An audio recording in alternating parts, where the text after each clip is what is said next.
Hey there! Today we're going to learn about the world's second most popular operating system. Hope you'll join.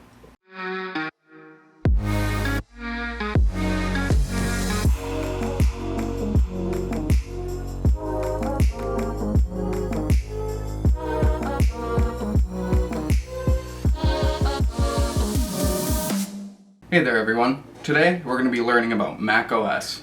Now, this is a really special operating system because it was the first to mass market the idea of a graphical user interface. When any of you guys uses a computer nowadays, there's always a GUI involved.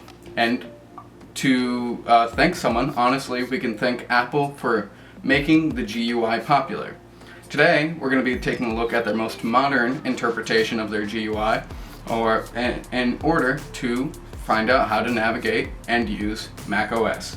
So, to begin, let's go ahead and start with what we're looking at right now. If you had followed along for our previous videos, you'd be familiar with the concept of a desktop. But to explain again, let's go ahead and imagine we're working at an office. We have our desk, and on top of our desk is the most common things that we'll use on a day-to-day basis. When computers were made, the same idea was applied. So here we have our desktop. With a desktop, we can go ahead and place the most common things that we'll want to access, whether it be folders, files, or links to applications that we want to run and have running really soon. Now, before digging too much deeper, let's go ahead and touch on how we interact. If you've used a computer before, you've most likely run into the interfaces of either a keyboard or a mouse. Depending on what platform you're on, that mouse might be different. For example, on Mac OS, there's no such thing as a left and right click unless you customize it yourself to have that built in. However, the default for Mac OS is actually a single and a double click. And when I'm talking a double click, I'm not talking tapping twice, but actually putting down both fingers on a trackpad or an Apple mouse in order to get what is known as the option, or a secondary click in this case. For example, with a single click, we can open up a program, whereas with a double click, we get information and or options for that program. So with this difference between a traditional Windows machine and a Mac OS machine, we actually don't see too big of a rift. Thankfully, they perform the same functions, and all we need to know is that the difference between this and other potential computers that you'll use in your life is that double click is just a right click. Furthermore, with Mac OS, we've replaced certain keys on a keyboard to create a single function key that acts as the main key for shortcuts and certain little tricks you can do. It essentially works as a massive function key and will allow for you to navigate and do certain things within Mac OS. This key being the command key. With the command key, we can use shortcuts for things like screenshots or for search bars as such. Now, that was just a command spacebar, but even with something like that, using Mac OS, we can find anything with the Spotlight search within our computer and have it up in seconds. Really, Mac OS is all about ease of use. Now that we have a standard or basic understanding of the interface, which is really just single, double click, and command keys mixed with other keys in order to get around, we'll go ahead and actually go through some of the functions that we'd need if we were just an everyday person needing to use a computer. So, I'm grandma and I need to find my photos. I need to know that my photos are probably somewhere in a folder. They could potentially be on my desktop, but my desktop is also just a folder for holding things. So actually what I'm going to do is going to go ahead, open a new Finder window, because the Finder will be our way to navigate the folder structure of Mac OS. With the Finder, we can go ahead and look through our documents and see the different folders and downloads and libraries we have saved within the system. Here, just like in any other file structure, you have folders that hold folders that hold folders, and somewhere inside of all those folders is code, images, whatever you need. But if you're just an everyday user, most of the things you'll find will probably be in the downloads folder. So now, let's go ahead and discuss what we're actually looking at up here at the top while we have our Finder open. Because you'll notice when we have our Finder closed, we have different options up here.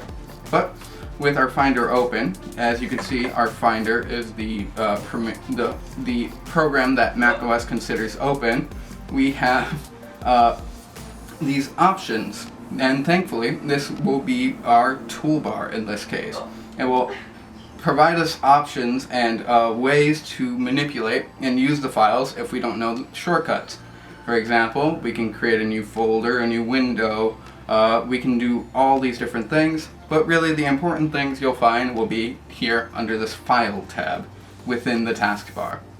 Now, alongside this, you'll see things like the clock in the corner, the search bar, which I called out as the shortcut earlier of Command Space Bar. We also will find our battery percentage. Obviously, we want our laptop charged.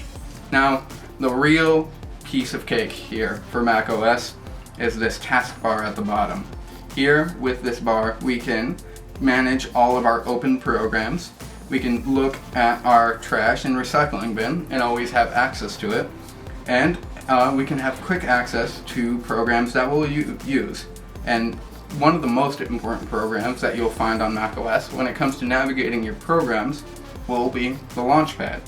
With the Launchpad, we're treated in a way that's almost similar to an app on a phone. You're going through a gallery of the different programs that you have within your system in this manner. And you can see exactly, without any of the clutter of files or folders, and see all of your programs so you can get to them super quickly. Now that we understand the interfaces that we can use to interact with the computer, as well as how to navigate around its structure and get to the things that we need, we'll go ahead and discuss some key features that macOS can offer that you might not be able to find on other devices. For example, with macOS, we'll find that we have access to Apple services. For example, the Apple Store and FaceTime, things like messages. The Apple ecosystem is really great for integrating your other Apple devices. We'll also have access to things like Apple TV, but you don't necessarily need to use all these things. If you're the average computer user, you'll most likely use Preview to look at your photos or photos. You have Photo Booth, a bunch of built-in software that's not necessary but could be really useful. Now that we understand how to use macOS through the means of navigation and or interacting with our interfaces through the keyboard and mouse system on macOS, we can also look into how to modify macOS to best work for us. Most of the things in macOS aren't too changeable when it comes down to it, but we do have the opportunity to make some changes through the system settings, or system preferences to be exact. Within system preferences, we can customize things like the dock, mission control, which allows for us to see what programs we have open. The spotlight search, we can change the settings on that. We can change the amount of users we have and really customize the operating system for ourselves.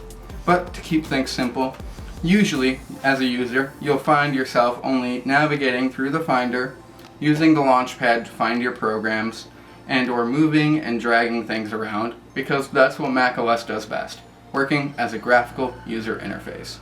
Hopefully, you'll join us next week when we touch on Linux, and specifically Ubuntu as a great gateway into Linux systems. Until then, I'll see you next time.